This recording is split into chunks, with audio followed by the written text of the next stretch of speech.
Good afternoon and welcome to the 240th episode of the Georgia Farm Bureau Georgia Prep Sports Drive for the GHSA State Title. We're back after Memorial Day weekend and we've got two great guests today. It's going to be Northside-Columbus head coach Andrew Oropeza. They're coming off their first ever region title, had a really successful season in Class 5A, and then we're going to be joined by Elbert County head coach Shannon Jarvis. He's done a great job with the Blue Devils, his alma mater, after, of course, all those successful years at Mill Creek. We'll also talk about some Gwinnett County news, their upcoming Hall of Fame that is returning for an in-person ceremony for the first time since 2020. We'll look at some of those inductees and also some of the all-county selections for soccer, as well as some other news. But let's go ahead and get things started with Coach Oropeza. Hey, Coach, thanks for coming on. Hey, appreciate you having me. You bet. So, yeah, last season was outstanding, historic. You guys won the region title, had a ton of excitement. So just talk about how you guys have been able to build off that. Do you guys feel just a different sort of confidence, and what's it going to be like returning as the defending region champs?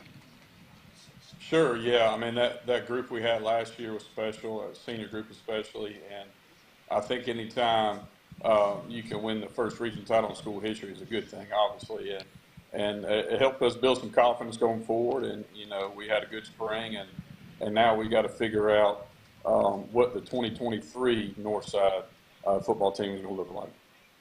Yep, and I think the thing that you guys definitely did well last year was you guys played for 48 minutes every single week. Just really put together a strong effort. So what kind of led to just that overall focus from your team, how well they played together, and then do you see that same sort of just attention to detail and execution so far in spring? I do. I think what made us special and what will make us special going forward is that we play together and with one another. We work hard.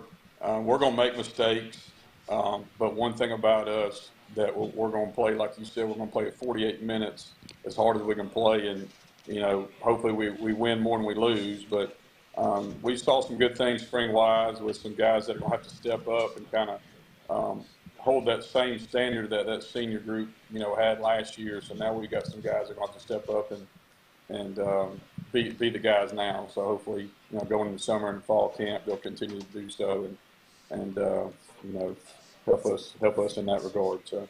Yep, and before you took over, you were an offensive coordinator, I believe, a couple schools in Alabama, Harris County. So who's handling the play calling duties now, and then what have you seen just from the offense in spring so far?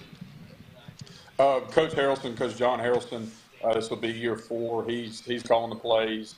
You know, in spring, the key for us was how are we going to, you know, the fundamentals. We got the fundamentals down. Are we going to block? Are we going to tackle? Are we going to run the football, throw the football? We wanted to see some younger guys step up, and I think we saw some young guys step up in some skill spots because, you know, that's the area where we had a lot of guys, a lot of seniors last year outside of our quarterback and one guy. So we saw some good things out of them, and then, you know, our offensive line, we were able to return 3 or 4 guys off that. So we felt decent about that. But, you know, this spring was key, seeing how we're going to move the football with those new skill guys coming in. Yep, and I know that 2020 season, I think you guys might have started like 8 sophomores, and so you had a lot of experience returning last year. You mentioned some underclassmen with your quarterback, but talk about that senior class, the step they made from their junior year after kind of having multi-years under their belt, and then how does this year's junior class going into their senior year kind of mimic that and take that next step? Well, you know, that senior group came in a different time, and it took us a good year to finally just get the weight room going because of all the restrictions and stuff like that. So, you know, the first year we saw some progress. Second year we saw more progress. Started, you know, had the same record, but we're playing closer games, and you know, kind of got bit by the injury bug there. And then last year we were able to get over the hump. And the same thing, fortunately, we had some guys last year that, played a little bit and they were able to see how it's supposed to be done, see how they're supposed to carry themselves, see how they're supposed to work in the classroom, the weight room, and on the field. And in my mind, I've got no question that they'll be the next group to, carry the torch and hold our program still at the high standard. And then let's just talk a little bit about Malachi Hosley last year. Just the huge role he played. Obviously, you don't account for that many yards if the whole offense isn't playing well, if the receivers aren't blocking in the perimeter, the O-line's not getting after it. But talk about just his senior season, and then what do you expect from him just at the next level? I think he signed with Penn. Yeah, Penn out of the Ivy League. I expect Malachi to be able to whatever he wants to do in football and whatever he wants to do in life. He was one of the best players in the state in 5A last year, but he's even a better young man, and that's a mouthful because he was a daggone good football player. So he's going to be successful. He's going to work his tail off. And, he was the model student athlete for us for 3 years. And kind of like we talked about, with the last question, the guys have seen what it looks like, seen what it looks like to work, seen what it looks like to compete. And he's just a special player and special young man. And we'll miss him. And I expect him to do great things at Penn and great things in his future, just in life in general. Yeah, and I think he was like 180 rushing yards per game. Also was able to contribute in the passing game. He even threw, I think, a touchdown or two. But who have you seen just last year who was able to kind of bring all that to the table out of the backfield, and then who has been kind of the workhorse this spring? Well, we'll return our quarterback. He's a good player, and while Malachi got much of the spotlight, Caden Clay had a great sophomore campaign. I mean, he threw for 1,500 yards and 15 touchdowns and rushed for another 9. So he definitely will take a step of focal point offensively with Malachi leaving. But we feel good about the running backs we had in the spring. We had 4 or 5 different guys rotate in. That we hope or we believe they're going to be able to carry the football this fall. So we feel pretty good about it. Last year it was Malachi, and this year I think it's going to be more of one guy might have 10 carries, one might have 6. Caden might have some, so it'll be kind of a stable of backs this year.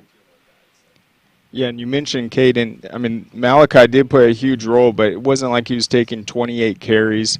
He was just producing a lot of big plays. You guys had a ton of explosive plays. But what do you expect for the junior season of Caden Clay?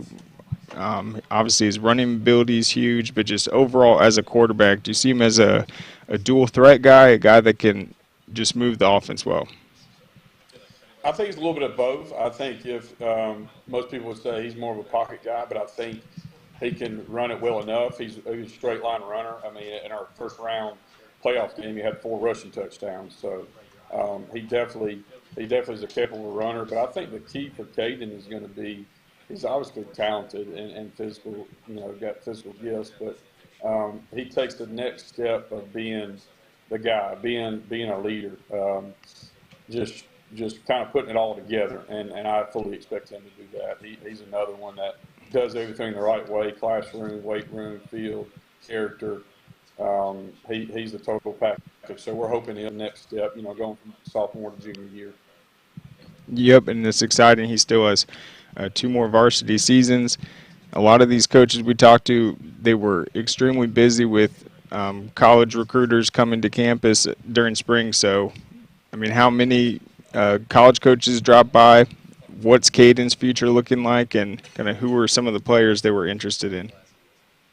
Sure, yeah, we had traffic, coming through here to check on our guys in the spring, and I think Caden has an opportunity, or I think he'll have an opportunity to play the next level. Where that is, that'll be, remain to be seen. But yeah, sure, we had guys come by and those relationships we build in recruiting and checking in our guys, and they'll have their eye on Caden and some of our other guys, Devon Scott. And we got a big lineman getting a little attention, Austin Blackwell. So And there'll be others. So hopefully, with us having a good year, hopefully going forward, more and more schools will come by. So we're looking forward to that opportunity. Certainly. I mean, Caden last year helped lead you guys to the first region title. He's got great size, 6'3", over 200 pounds. I think he plays baseball too. The arm strength's there, so I think it'll be a really big opportunity for him.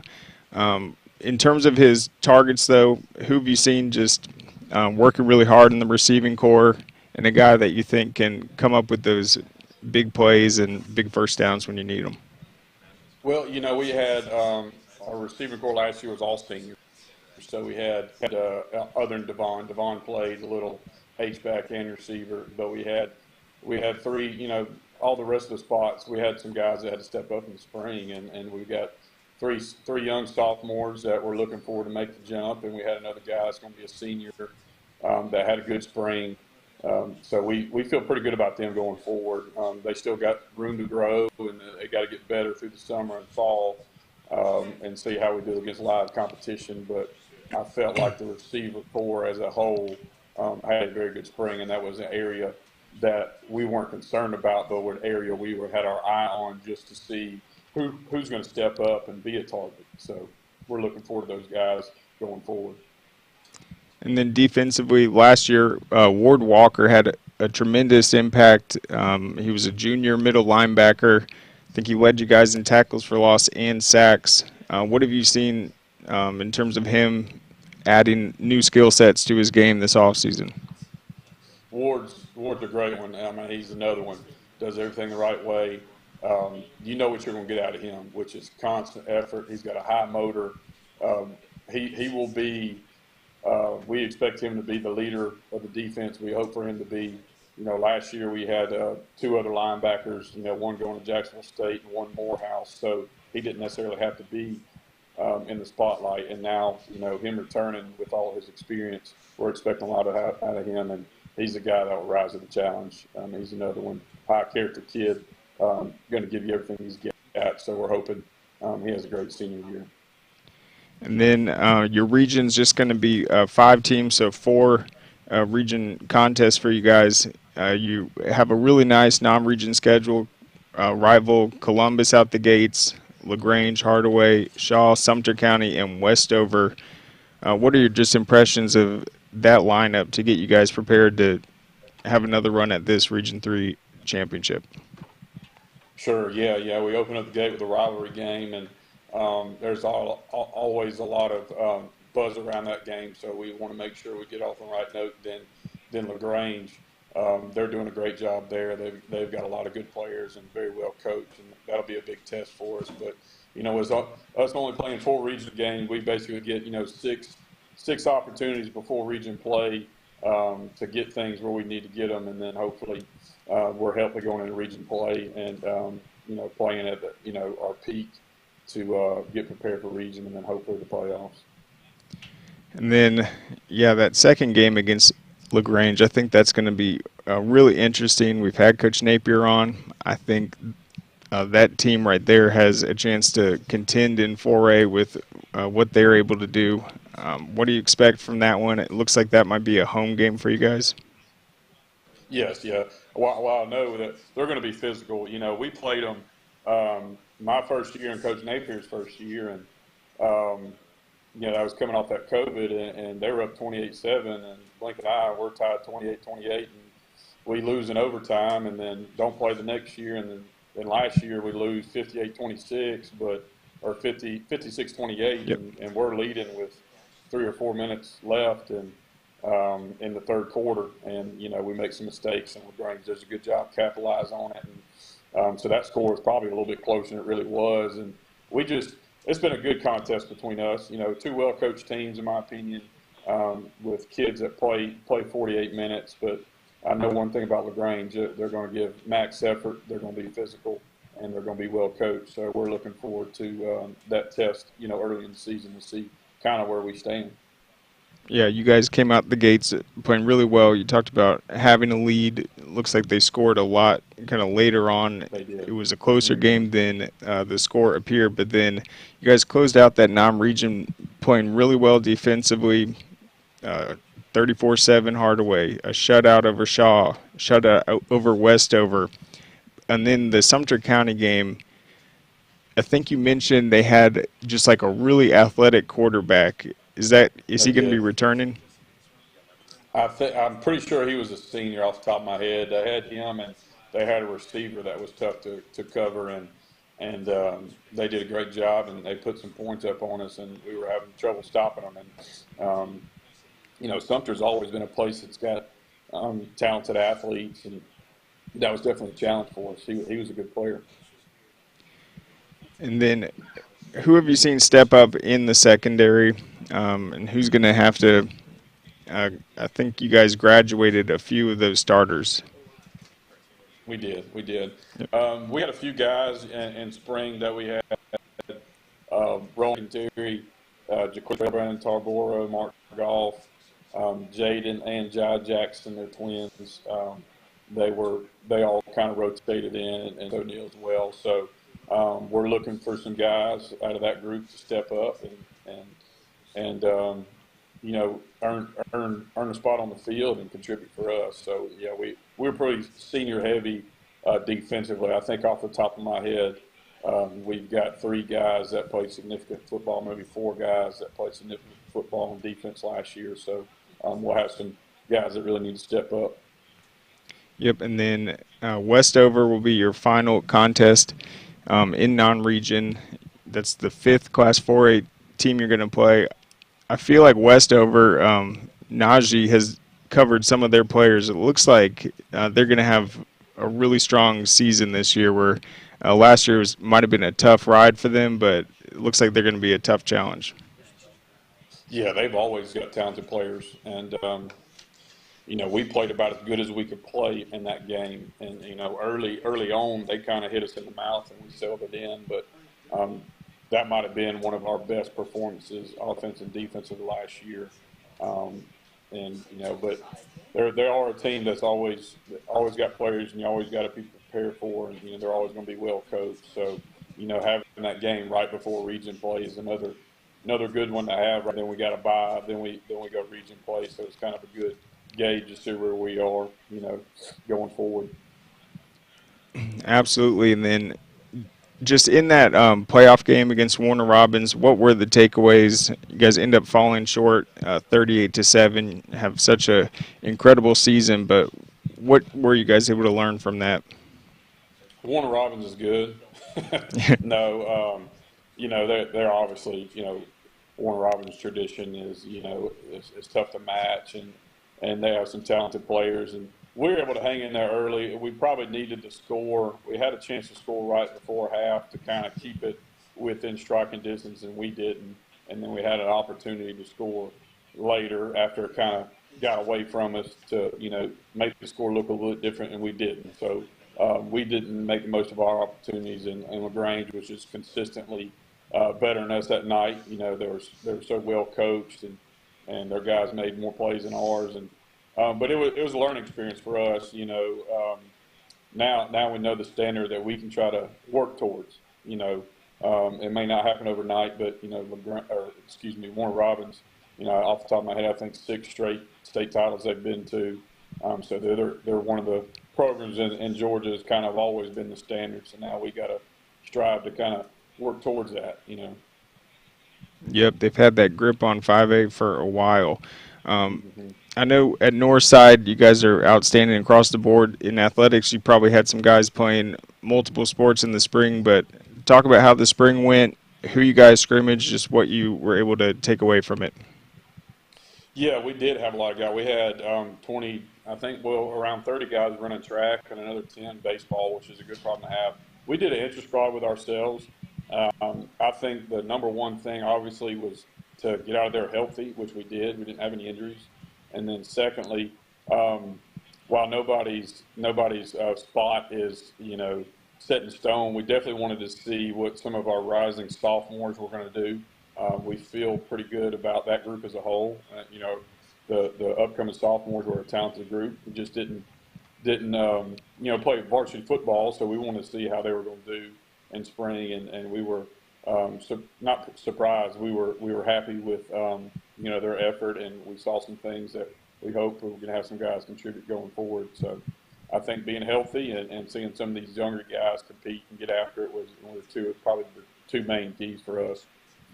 And then since you had the intra-squad scrimmage, I think that means you can have 2 scrimmages this summer. Is that going to be the case or just the one?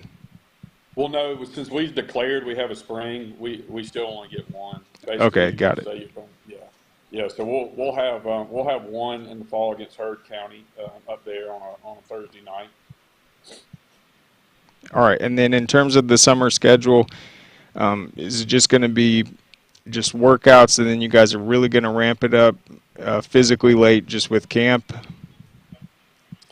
See, what we'll do is we go 3 days a week. We go Tuesday, Wednesday, Thursday, and we'll hit the weights pretty hard, and then we'll have some time on the field. So we're working on a little bit of both.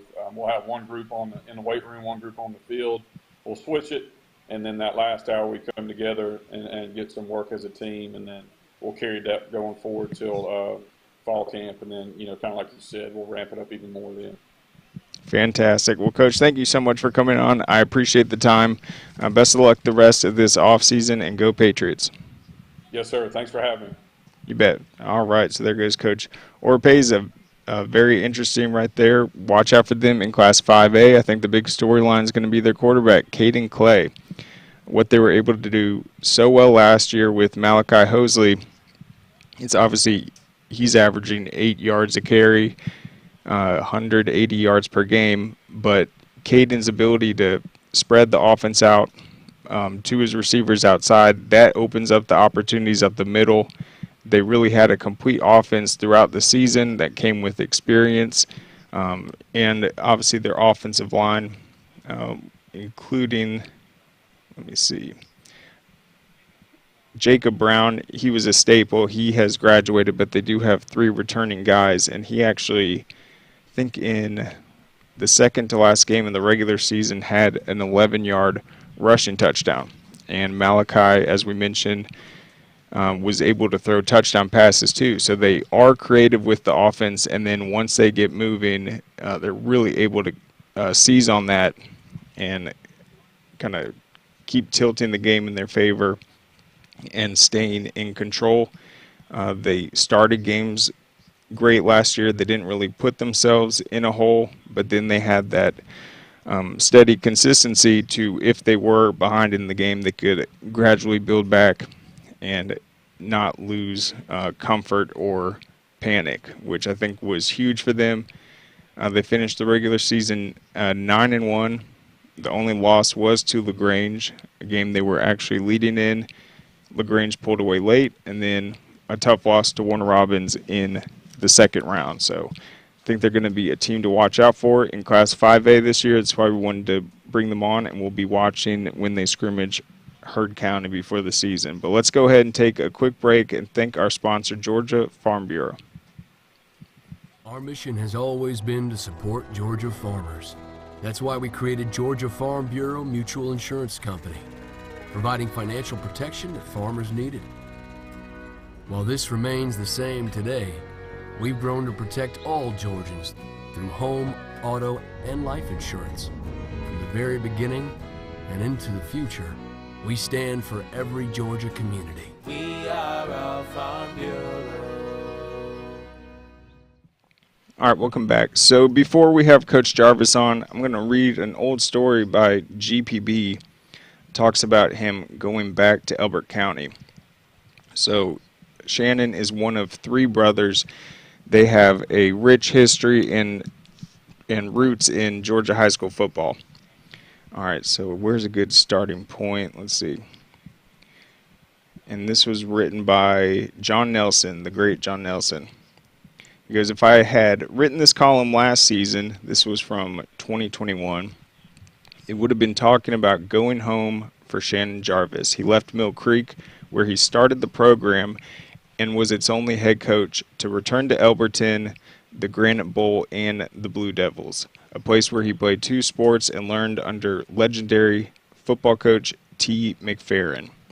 T. McFerrin is one of Georgia's all-time winningest coaches, and he retired in 2012 after leading Jefferson to the state title and is obviously still heavily involved in high school sports, the promotion of it.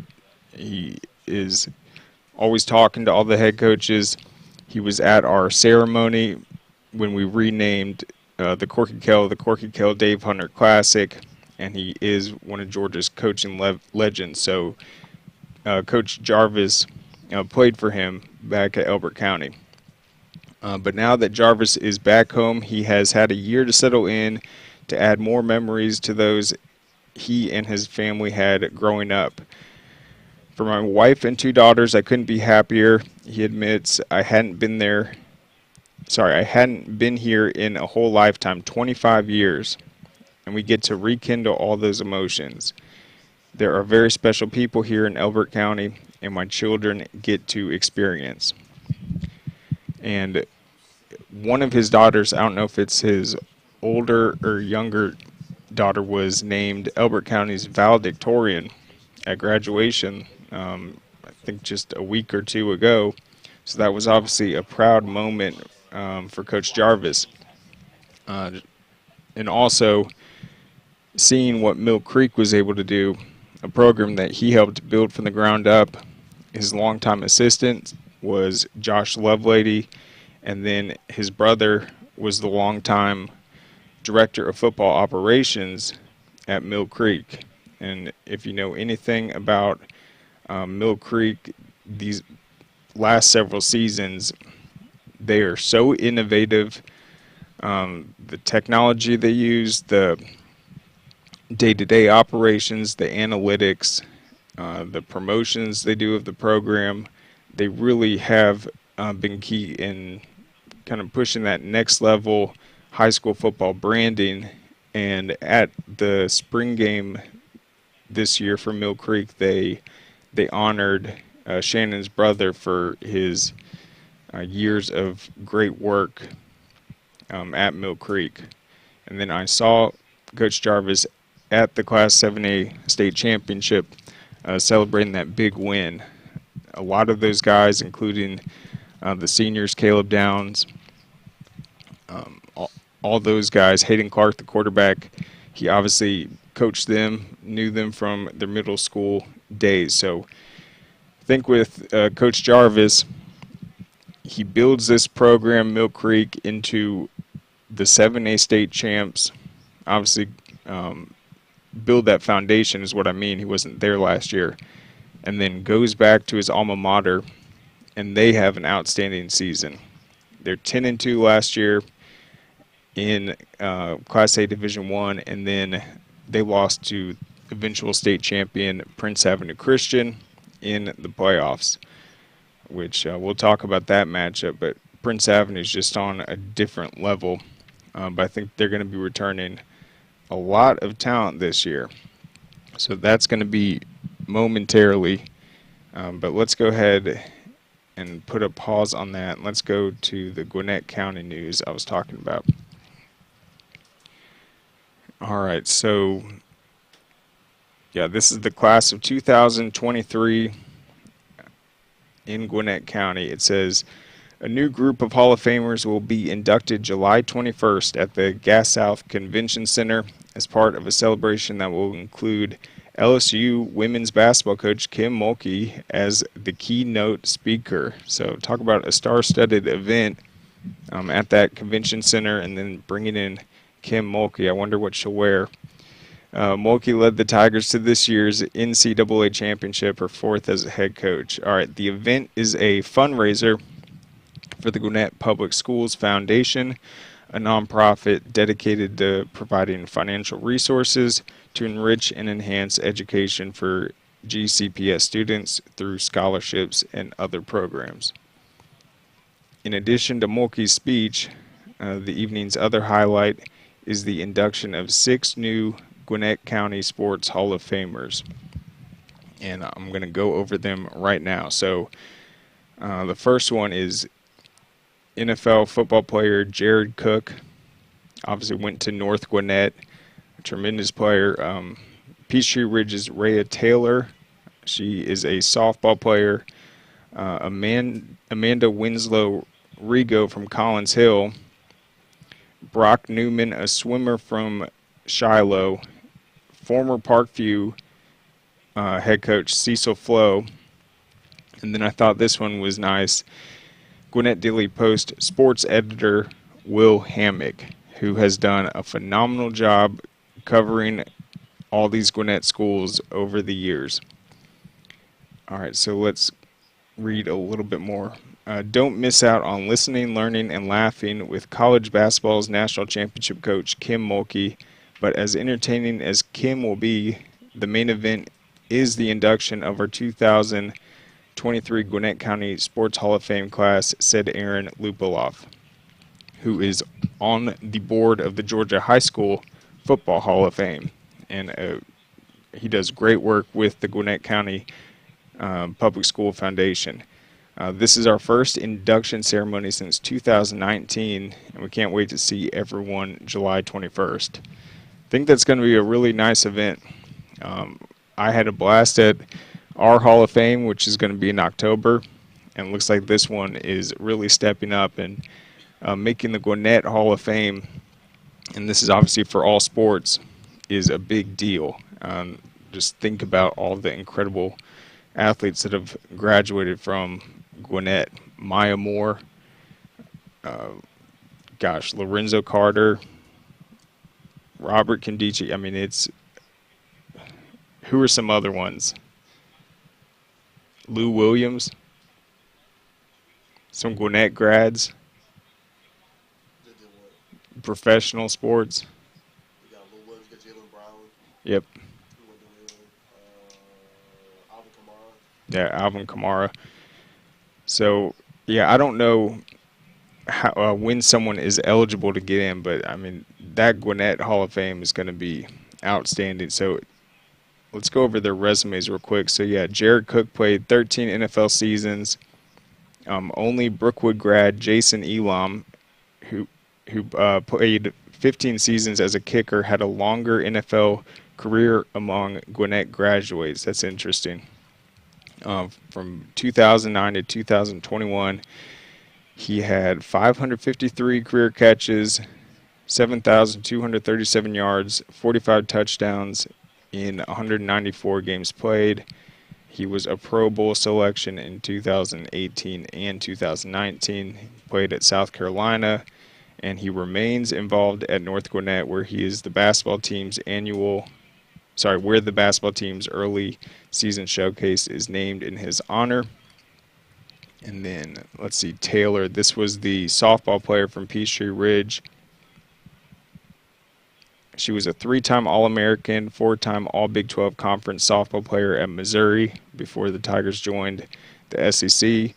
Highlighted by a 2010 season that saw her make Women's College World Series All-Tournament team and become a finalist for U.S. Softball College Player of the Year. She played on the U.S. Softball national team, winning 2011 and 2012 World Cup titles, along with the 2011 Pan American Games Championship. And in 2017, she was inducted into the University of Missouri Athletics Hall of Fame. So there's 6 total. We're on to the third. This is going to be the Collins Hill cross country standout Winslow Rigo.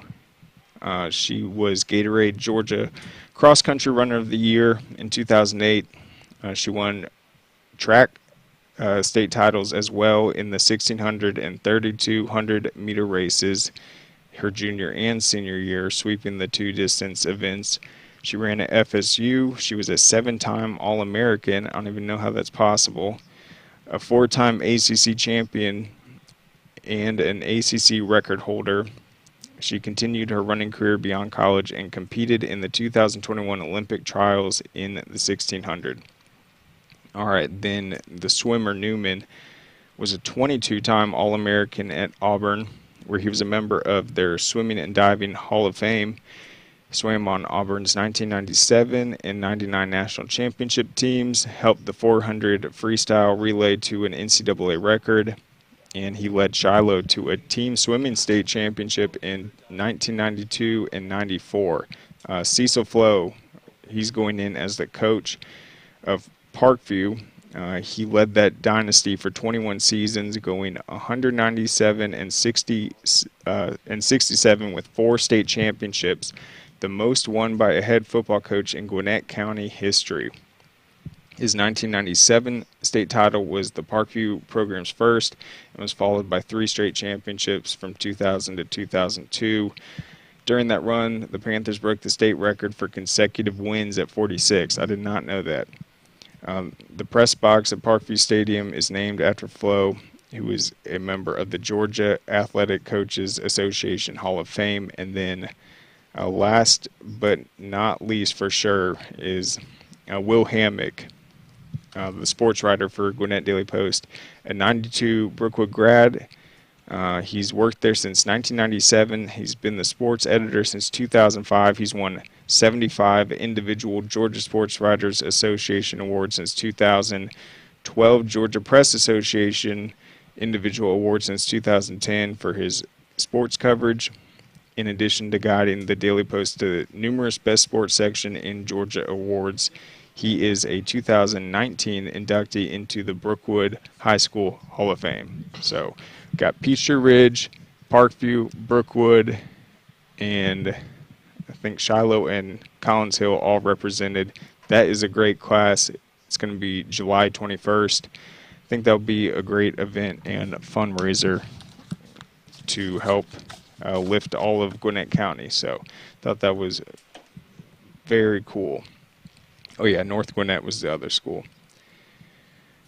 And we will have news on our Hall of Fame. I think it's up at Score ATL right now as our voting is coming to a conclusion. I think we're reviewing the ballots right now, and we'll have that announced soon. Todd Holcomb, he put an article out in the Georgia High School Football Daily, I believe today, talking about some of the players that have been added to the ballot since last year. You can actually see the whole ballot on our article at scoreatl.com, all 100 names. I think the new names that weren't on the ballot last year are in bold, so we made it easy for you. You can look at it, and it's divided into the 8 sections: the pre-1948, the 48 through 59. I think that was the first decade of the GHSA. The 1960s, the GIA players. There's 9 of those candidates. The 1970s, 80s, 90s, and 2000s. And one of the players that also probably has a chance of getting in that Gwinnett Hall of Fame one day, Rennie Curran, he is in that 2000 class. I'm very biased. I hope he gets in. So we will see. Those results will come out very soon, but you can look at the whole ballot right now. But let's go ahead. We'll take a quick break, and then we'll be back on the other side to close it out with Coach Jarvis. Our mission has always been to support Georgia farmers. That's why we created Georgia Farm Bureau Mutual Insurance Company, providing financial protection that farmers needed. While this remains the same today, we've grown to protect all Georgians through home, auto, and life insurance. From the very beginning and into the future, we stand for every Georgia community. We are our Farm Bureau. All right, welcome back. So it looks like Coach Jarvis is going to be ready in just a moment to update us on how the offseason is going for the Blue Devils.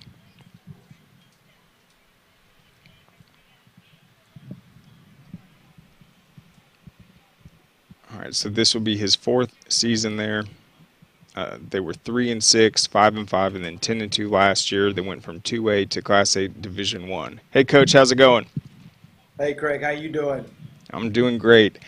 So, yeah, how has the spring been so far? It looks like your daughter was the valedictorian. How did that go? Yeah, that went tremendous. You know, that's been a goal of Emma Grace since she was really in 6th, 7th grade. You know, we moved here from Mill Creek High School, so she spent her 9th grade year at Mill Creek, and that was still her goal there. And but when we came here, she was able to have a very successful high school career and became valedictorian. So obviously, me and her mom and sister are very proud of her. And so we've had an exciting last couple of weeks, getting family in and going through that. But part of that too is we had a great spring practice. We're a single A football team, but we had over 112 kids out for spring practice. Our numbers have continued to grow, and I'm very proud of our team. This has become a group of young men that I find myself just thoroughly enjoying being around every day. I've told a lot of people that this is becoming a group of kids that I may be having as much fun as I've had in my career. And that's not a slight at any team or a group of young men. I've been blessed to be around a lot of great kids, but we've got a hungry group that works hard, and they are absolutely a pleasure to be with every single day. Yeah, it looks like that. I mean, I'm seeing videos of your players. They're in the weight room after the spring scrimmage trying to max out on squat reps. So it looks like they're just kind of extremely bought in and motivated to kick off this season. You're exactly right, Craig. You can come into a place and you can talk culture and you can preach and do all that, but at the end of the day, the kids have got to buy in. And where we're blessed is there's a group of kids that I think they've had it in them their whole life. And so when we've come here, we've been able to put a very structured program in place. We've created a very competitive environment amongst each other. And some of that you're seeing on social media is just they're really competitive with each other, and I mean that in a good way. In spring practice, a lot of our team sessions, our numbers were such we finally were able to go best on best, and it created a very competitive environment. And I don't mean that for fights and things like that. I mean it with a lot of competitive spirit amongst the players, and that's when I say I've enjoyed this group. I've enjoyed the competition, and so the things that you're seeing out of ours is I think they're trying to outdo each other, and any coach will tell you when you have self-motivated players and they're enjoying the journey as much as the coaches are. I tell you, you've got a recipe to have a special team, and we really like our team going into next year and the journey we're about to take with them. That's what I'm looking forward to. Yeah, I mean, that competition's huge. You guys are giving out kind of an award for who, I guess, has the best day in the weight room. It looks like they're really into that. This had to have been just a great spring for you. I saw your brother, he got honored at Mill Creek. I mean, that was such an exciting win for them, taking the 7A title in Georgia. And then I got to ask, I mean, how was Emma Grace's valedictorian speech? You know, I'm going to answer first with Greg, my Yep. oldest brother. He got honored at Mill Creek. I got on to Coach Lovelady because he didn't tell me anything about that. And so he thought we were scrimmaging our spring that night too.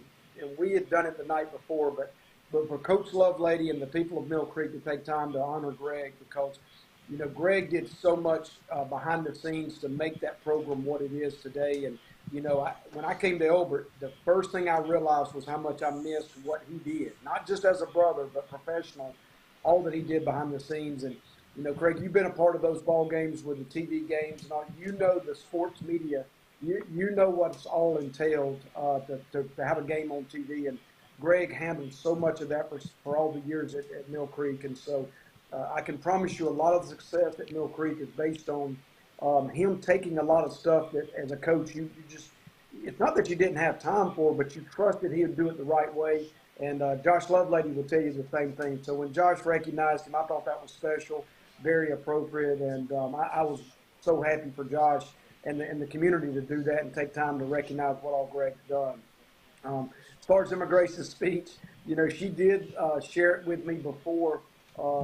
She read it that night, and about a week prior to it, she had a lot of language arts teachers read it. But, Craig, the thing that I loved the most about her speech was she talked about leaving a huge school and coming to a small community and what community means to her, and it's just different. And listen, there's a lot of things at Mill Creek we still miss. The large Gwinnett schools, the large communities, there's special people there that I have lifelong friends with. But moving here, with my children, she got a sense of what being from a small town was, and there's some different things to it. But her speech was about just the power of a small community and taking pride in where you're from. And and really you're a Blue Devil for life. And I know that's true for a lot of the schools in the metro Atlanta area, but we have ball games where there's generations of people there that don't even have a player on the field, and it's just very unique. And until you've lived in the community and been a part of it, you don't understand it. But Emma did a great job of trying to connect the two, her experiences she's had in school, and I think she's the fourth Jarvis generation to graduate there at Elbert County. I don't mean this jokingly because it's the truth. She's the only one that ever spoke at her graduation, though. So Yep. That's a testament to her. But she did a great job. We're proud of her. That's awesome. Is she going to be going to UGA? How do you assume that already? But yeah, she is. She was accepted at the University of Georgia.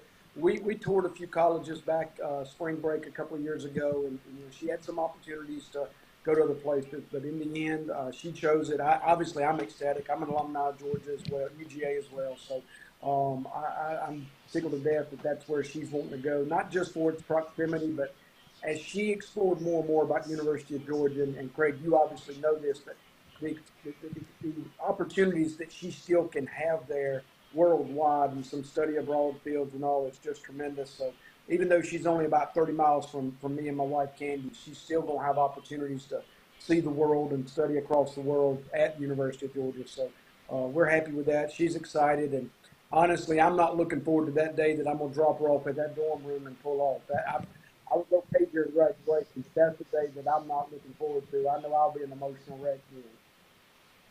Yeah, well, she's going to have a ton of fun. That is awesome. I'm happy she's going to be going there. I'm sure she'll be there with a lot of her friends as well. And a bright future for sure. But, yeah, let's talk about the spring. Coming off last season, great 10-win season. You guys ended up matching up with the eventual state champions, Prince Ave. We know what they've been able to do. But, I mean, overall, it looks like it was a really great season for you guys, exciting week in and week out, and just – you guys have to have a ton of just momentum heading into this next season. Yeah, I'm not going to play that off. We do have a lot of momentum going off last year. Part of that is in two of our biggest games was Raven County and Prince. We didn't play our best football. So obviously, Craig, we've got another step to take, and that ultimately comes back to me and our leadership with our kids. Our kids are very excited about this year, but we've got to take that next step that in the biggest games and the biggest stage, we've still got to have them in the right place and have the right mindset so that we can perform at the highest level. Getting ready for that Prince game in the playoffs, you didn't have to look at a lot of film and you saw how talented they were. But we did some things earlier in that game that was uncharacteristic of our team, and that's the part that I'm excited about next year, seeing the growth. Now that we've been in those games and that stage where going into it, you do have a chance, and that's part of the growth. Now we've got to go into that game and make sure we're executing and playing to the level of our capability. And I don't mean that to sound like a lot of coach speech. There's truth in that. Any coach that's coached that tell you it's part of the process that you've got to get in those games and be a part of it so that you can be more acclimated to it. And fortunately, we have a lot of starters back and a lot of kids that contributed last year. That had that experience that we're counting on. And part of our momentum is we're counting on that experience as we get in those type of games and big moments so that we can make our plays and keep it simple, And when I say simple, our kids not making, not letting the pressure get to them and just keeping the same mindset that we have in any game. And a lot of times that's easier said than done, but that's also part of the process that we're in as a program to get into that upper echelon of teams. You've got to get accustomed to the moments like that and obviously perform well during them. Absolutely. In Raven County, their team that lines up correct, and if you just have one little mistake or flaw in a play, they will definitely make you pay. So that will be a big region opener. Talk a little bit about your sophomore quarterback, though, what you saw from him last season. That is Javen Hickman. Yeah, Javen, he started some games his freshman year, and then last year, he really matured throughout the year. Javen's a fierce competitor, and he's one of these young men that has always been, the quarterback, and but part of that is he's learning how to be a quarterback in regard to how he's influencing his other teammates and encouraging them. And I say that to you because really, and I said this to Javen, and I'll say it publicly. in our two biggest games is when I think he let the emotion and the competitive spirit probably get the best of him in those games. I'm really excited about him this next year, taking the emotional maturity, bringing a calmness to him to the game. Because he's as talented as any quarterback I've coached. I mean, it's being able to run the ball, to be able to throw. He's a tremendously talented young man. But this spring, and I'm really excited about our upcoming 7-on-7s and seeing his composure and seeing him grow more and more into the position. To be honest, when you're playing a freshman, sometimes at quarterback, I don't know sometimes how fair that is to the freshmen when they're sitting there at 14 years old and they're accountable to everything. And so Javen's had those experiences. Last year, I felt he had a tremendous year last year, but I'm anxious to see him in these big games, these big moments, having that calmness and just letting his ability take over. And so that's something he's working on, but he's primed for a very, very big year. We had a meeting this morning talking about his college camp, so he'll be on the circuit this summer, with his college camps. And, so I'm anxious to see what he develops into because he has all the tools to be as good as he wants to be. Absolutely, and I think he plays basketball too. The conditioning is going to be there, so you're just saying this year, just expecting him to just be more experienced and just not let the kind of ups and downs of the game throw him off. Just stay laser focused. Yeah. It's just he is such a competitor, and that can be a double-edged sword sometimes at quarterback. Craig, I've said this, and I learned this with Coach T. McFerrin. Quarterbacks lose more games than they win. And you look at the most successful programs, it's quarterbacks that don't make mistakes and don't pressure, trying to make plays and force balls here and things like that. That is what I'm anxious for Jaden. I can see elements this spring of that in going through that. And so that's that last step he's got to take is just in the biggest games, not trying to force the issue, not trying to win the games, just manage the game your plays will come to you.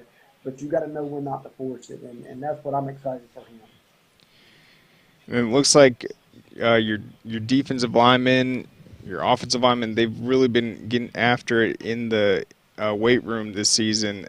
What have you seen from DJ Rayford, a guy that had a pretty strong junior season for you, just what he's going to be able to bring physically to the table this year? Well, you mentioned it. That's probably where I bring up my optimism is, we're in our fourth year, and our offensive and defensive linemen, when I tell you we can finally go best on best, this spring it was where DJ had to go against our returning right tackle, Tavis Teasley.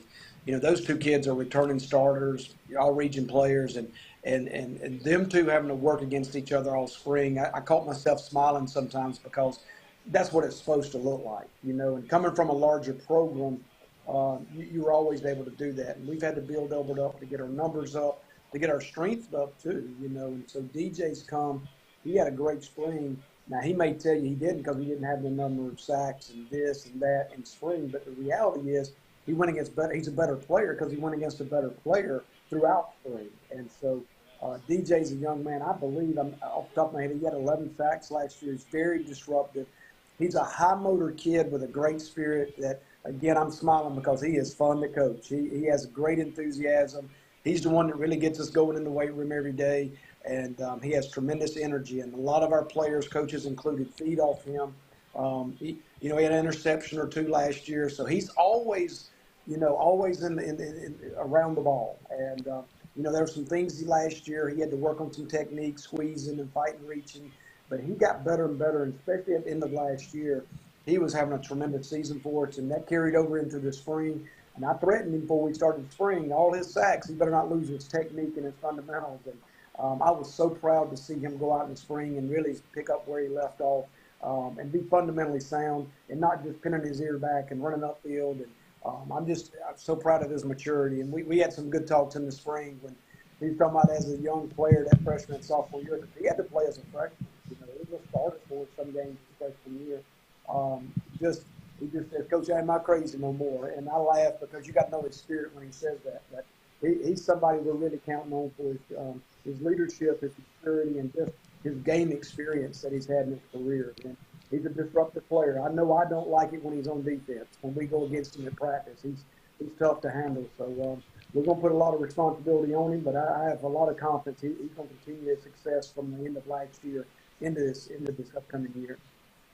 Yeah, that's a great combination. Just going up against a returner at offensive tackle day in and day out at practice, just being more disciplined, and then coming off an 11 sack season. I think that is a huge opportunity for him. What about the secondary, and then what have you seen this spring in terms of who you scrimmaged? Well, we ended up scrimmaging ourselves, and we did not schedule a game.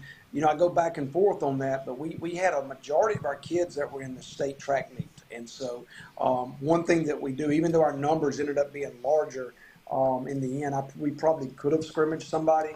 But when you're having to make those decisions in January and December as far as who you're scrimmaging, I was scared we wasn't going to have enough players, you know. And Craig, as I've called around locally, there's a lot of the single A teams around us, they don't have spring practice. They take the 2 scrimmages in the fall because they have so many players in other sports. And fortunately, we have a lot of players in other sports too. So we were able, though, to go against each other, and we're able to do a lot of best on best with film, and really got a good evaluation of our team. And I'm excited about that. In the future, I'm going to try to get us a scrimmage, but we wasn't able to based on our numbers. But I feel pretty good about where we'll be year in and year out, even with our players playing other sports, which I promote and I'm perfectly fine with. But all of our evaluation we had to get was against each other. And again, that's probably where our program, it is where our program has come the furthest in my time there, is having the depth to where, you know, I don't mean this to sound funny, but it actually looks like football, that when you're playing your best against best, it's good competition. It's not one side of the ball just annihilating the other. Because, to be honest, I think probably I can specifically to our second year at Elbert, I probably had a little false sense of where we're at because of who we were competing against in practice, and that sometimes can get you, and you're not in a good place until you play the first game, and then you find out real quick where you're at. So I have a better sense of that, but again, that's from scrimmaging ourselves. Yeah, I mean, 100 players on a Class A school, that's pretty incredible. And so that has to be a huge benefit you guys are able to take advantage of. Who are you guys going to scrimmage before the season kicks off, though? Good question. We play scrimmage Stevens County, and Stevens County is Nice. They got a tremendous team. Our first 4 games are against higher level classification teams, and those are ones that are around us with Hart County, Madison County, Harlem. We play them, and which is fine. Those are our traditional rivals as it is anyway. But we scrimmage Stevens County, and then our rival is Hart County, so we'll play them to start out the season. But we've scrimmaged Stevens County now the last 2 years, and they Coach Tankersley does a great job there. And when I was a player at Elbert County, that was one of our rivals. And so when I came to Elbert, the first thing I did was start calling up some of those teams that we played when we were in the old Region 8 AAA. Now, Stevens is still in that, but when Elbert was in that region. But we compete against them, and he does a tremendous job. I can't remember. I think they finished up 10-2 last year. I know they had a tremendous year, but they have great players, and that scrimmage game is something that's very beneficial for us, and before we play Hart County the week after.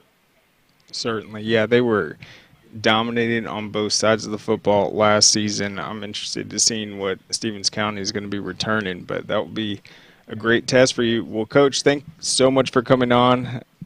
Best of luck the rest of this offseason. I'll be checking out the social media. It looks like, gosh, you have a ton of guys squatting over 400 pounds, which I think that's a pretty good kind of marker of just how strong the team is overall. But we'll be looking forward to seeing you guys returning to the field this season. Thank you, Craig. Thank you for everything you do for high school football. You bet. All right. Well, there goes Coach Jarvis at Elbert County, his alma mater. I think that I really like what Emma Grace, his daughter, said about the smaller community. I think that was such a brilliant way to approach her speech, especially since she was kind of a newcomer to Elbert County from Mill Creek, and it is just something that makes Georgia high school football and those communities so great. That Rich Hiss School Stadium in Georgia, you're going to see that on the top 10 list, made out of granite, when that entire community was started up in, I believe, 1956. that historic stadium, and Coach Jarvis is back there. So that was outstanding. But we'll be back tomorrow with Keeping It Real with Najee Wilkins at 2 o'clock. I think he's got 2 great guests on. It's going to be the brothers from what school? Heritage Heritage Catoosa or Conyers? in Noonan. Heritage Hawks, it might be G. Okay, yeah, Heritage Noonan. So check out for that. His interview last week with Ashton Moore was unbelievable. That's Alpharetta's rising sophomore linebacker. You can find it at our YouTube page at Score Atlanta. Go to scoreatl.com. We've got the latest up there for the Hall of Fame ballot. And then I believe we sent out, if you haven't signed up for our newsletter, you can find it on our site. We have the teams that will be participating in the Corky Kell 7-on-7